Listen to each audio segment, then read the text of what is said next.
आज हम शुरुआती भारतीय राष्ट्रवादियों के राजनीतिक काम के शायद सबसे दिलचस्प और कह सकते हैं असरदार पहलू पर बात करेंगे, साम्राज्यवाद की उनकी आर्थिक चीरफाड़।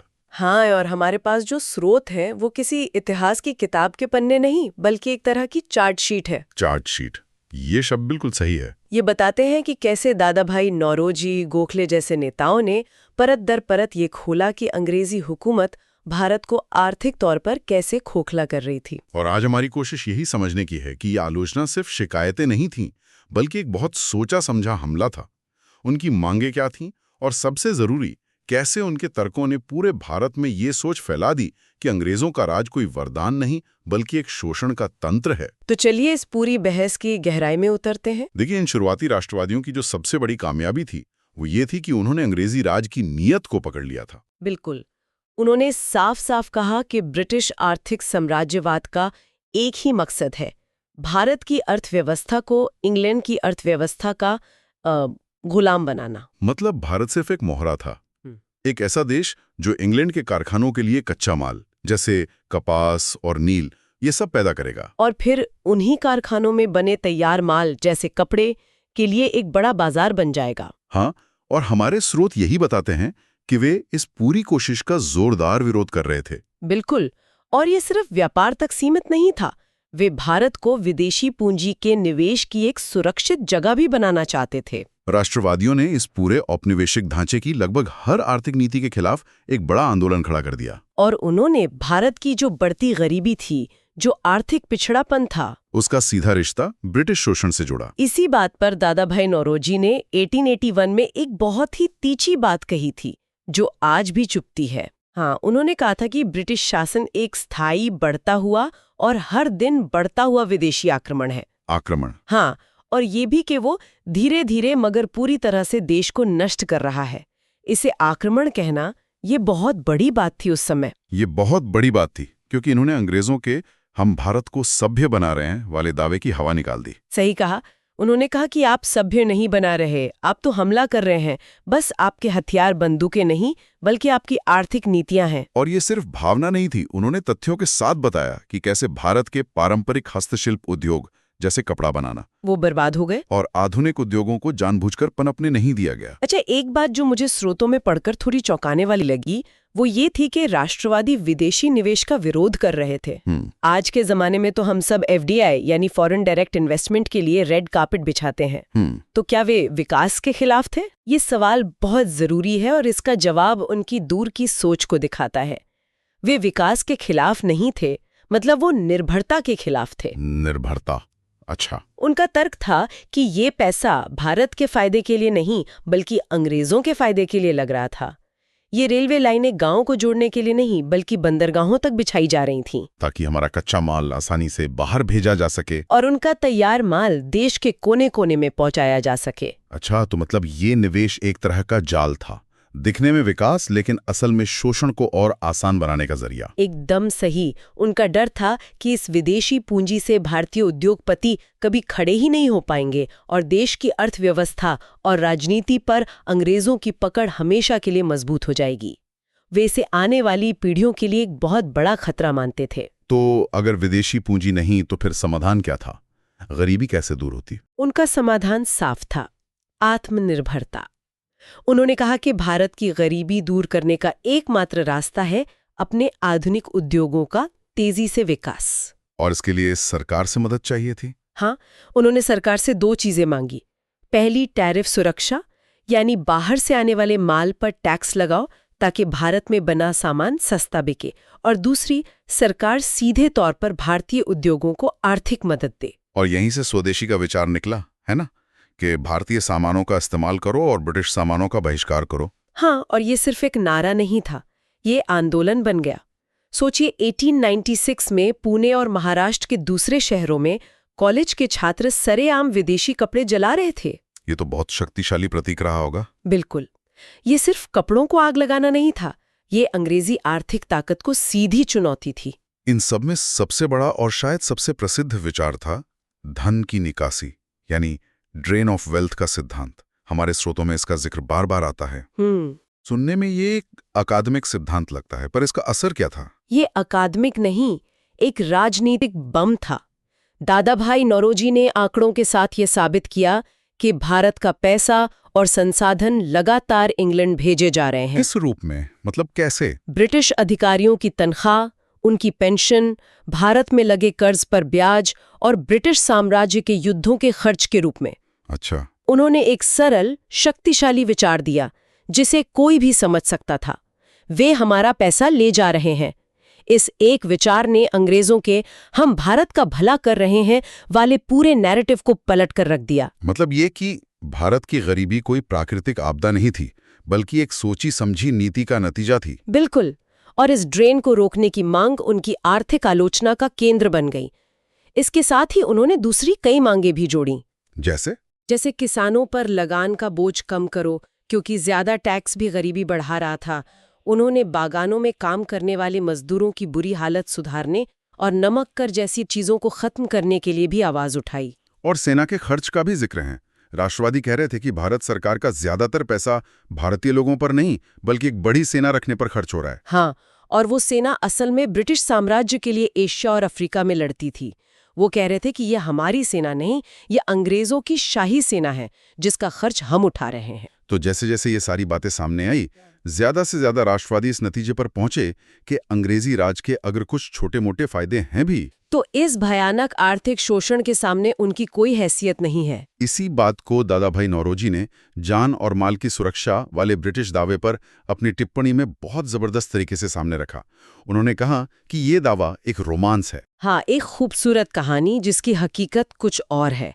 उन्होंने जो कहा वो सोचने पर मजबूर करता है। क्या कहा था उन्होंने? उन्होंने माना कि हाँ, शायद अब एक भारतीय दूसरे भारतीय से या किसी देसी राजा के जुल्म से ज्यादा सुरक्षित है।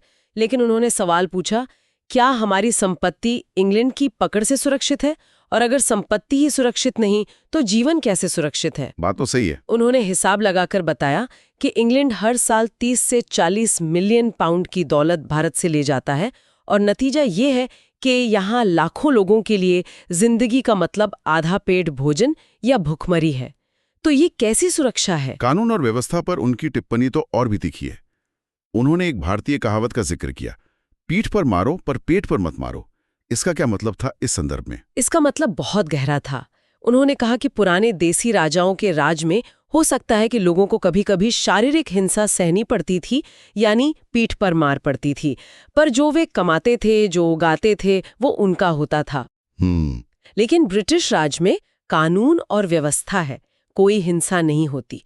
यहाँ आदमी शांति से रहता है, उसका सार चुपचाप शांति से और सूक्ष्मता से खींच लिया जाता है।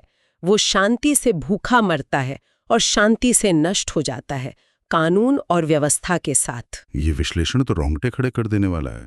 तो उन्होंने ये तो साबित कर दिया कि आर्थिक नीतियां गलत हैं और शोषण पर आधारित हैं। हाँ, पर सिर्फ मांग करने से या लेख लिखने से तो अंग्रेज मानने वाले नहीं थे। उन्हें असल में सत्ता में भी तो हिस्सेदारी चाहिए होगी, ताकि वे इन नीतियों को खुद बदल सकें। बिल्कुल, और यहीं से उनकी लड़ाई आर्थिक मोर्चे से राजनीतिक मोर्चे पर आती है।